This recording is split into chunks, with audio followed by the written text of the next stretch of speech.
అనంతపురంలో నకిలీ పాస్ పుస్తకాల బ్యాంకులను బురిడీ కొట్టిస్తున్న ముఠా గుట్టురట్టయింది. నిందితుల నుంచి దాదాపు 2000 నకిలీ పట్టా పుస్తకాలను స్వాధీనం చేసుకున్నారు పోలీసులు. నకిలీ పాస్బుక్లు సృష్టించి అక్రమంగా రుణాలు పొందారని పోలీసులు చెబుతున్నారు. దీనిపై పూర్తి ప్రత్యేక బృందం ఏర్పాటు చేసి దర్యాప్తు చేస్తున్నామంటున్న పోలీసు అధికారులతో మా ప్రతినిధి దామోదర్ ఫేస్ టు ఫేస్. రాష్ట్రంలోనే మొట్టమొదటిసారిగా అనంతపురం జిల్లా కేంద్రంగా తయారు కాబడుతున్న నకిలీ పట్టాదారు పాసు పుస్తకాలను పెద్ద ఎత్తున పోలీసులు పట్టువేశారు. అనంతపురం జిల్లా ఎస్పీ రాజశేఖర్ బాబు ఆదేశం మేరకు ప్రత్యేక టీం ఈ మొత్తం విజయం సాధించని చెప్పవచ్చు.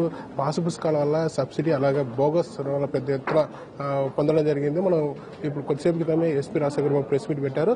తర్వాత చర్యలు ఎలా ఉండబోతున్నాయి, ప్రస్తుతం ఎలా విచారణ జరిగింది అన్న అంశంపై ఆయనతో మాట్లాడే ప్రయత్నం చేస్తాం.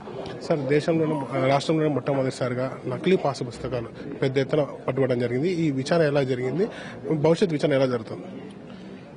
ఇది చాలా చూస్తుంటే చాలా పెద్ద ర్యాకెట్ కనిపిస్తూ ఉందండి. ఎందుకంటే మాకు వచ్చిన ఒక చిన్న క్లూ ఆధారంగా ఇన్వెస్టిగేషన్ స్టార్ట్ చేసి వీ కుడ్ ఇది చూస్తే ఒక ఇంట్లో దాదాపు 17,100 పాస్ పుస్తకాలు నకిలీ పట్టాదారు పాస్ పుస్తకాలు సీజ్ చేయడం జరిగింది. అంటే ఇది చూస్తూ ఉంటే ఎంత లోతుకు పోయింది, తర్వాత ఇది ఎంతమందికి వెళ్ళిపోయింది అనేది ఇంకా చాలా మనం విచారించాల్సిన అవసరం ఉంది. దీని నుంచి అక్రమంగా రుణాలు పొంది ఉన్నారు, తర్వాత అక్రమంగా చాలా రోజులు జరుగుతున్నట్టు అనిపిస్తూ ఉంది. మీ సేవలో కొంత మార్చి వాళ్ళు మీ సేవలో లైక్ 5 ఎకరాల భూమి ఉంటే 15 ఎకరాలకు మారుస్తారు బ్యాంక్ లోన్ తీసుకునేందుకు, తర్వాత మళ్ళా 5 acres చేస్తారు. అంటే ఇది వైట్ కాలర్ అఫెన్స్ అనేది ఒక కొత్త పుంతలు దొక్కుతుందేమో అన్న అనుమానం కలుగుతోంది.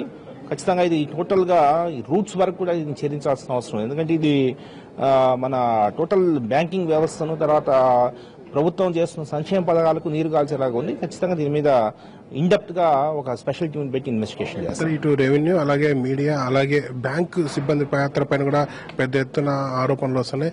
ఈ దిశగా మీరు విచారణ చేపట్ట ఎలాంటి ఇన్ఫర్మేషన్ బయటకు వచ్చింది? ఇప్పటి వరకు మాకు ఇంకొక 3 VROల పాత్ర తెలుస్తా ఉందండి. ఇప్పుడు ఈ రోజు ఒక VROని, ఒక మాజీ VROని అరెస్ట్ చేయడం జరిగింది. ఇంకొక 3 VROల పేర్లు కూడా మాకు వచ్చాయి. వారి గురించి వెతుకుతున్నాము. వీళ్ళు కాక ఇంకా చాలా మంది హస్తం ఉన్నట్టు అనిపిస్తా ఉంది.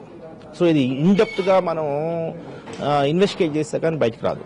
సో అదే పనిలో ఉన్నాము.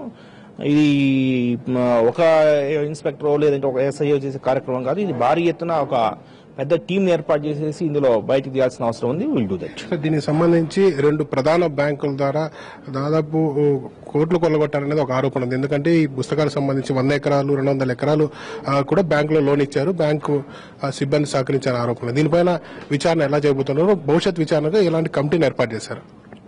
అంటే బ్యాంక్ అధికారుల యొక్క వారికి ఎంతవరకు నాలెడ్జ్ ఉందనే దాని మీద ఆధారపడి ఉంటుంది. అంటే వారు వాళ్ళ ఇన్వాల్వ్మెంట్ ఎంత ఉంది, క్రైమ్ లో వారు తెలిసే చేశారా తెలియకుండా చేశారా అనేది ఇన్వెస్టిగేషన్ తెలుస్తుంది. ఎటువంటి పరిస్థితుల్లో, ఎందుకంటే ఇది చూస్తా ఉంటే ఇది ఎంత సంక్షేమ కార్యక్రమాలకు ప్రభుత్వం ఇచ్చే డబ్బులు ఎంత కొల్లగొట్టారో తెలుస్తా ఉంది.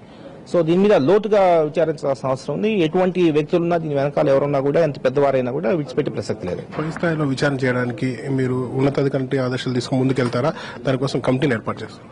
చూస్తామండి. ఫస్ట్ అంటే డిస్ట్రిక్ట్ పోలీసు మా పరిమితులు సరిపోతాయా ఇది అనేది చూస్తామండి. ఇది నెట్వర్క్ ఒకవేళ ఇంకా లోతుగా ఉంటే నేను అప్పుడు DGP గారిని సంప్రదించి తదుపరి కార్యాచరణని మేము చేస్తాం. Thank you sir.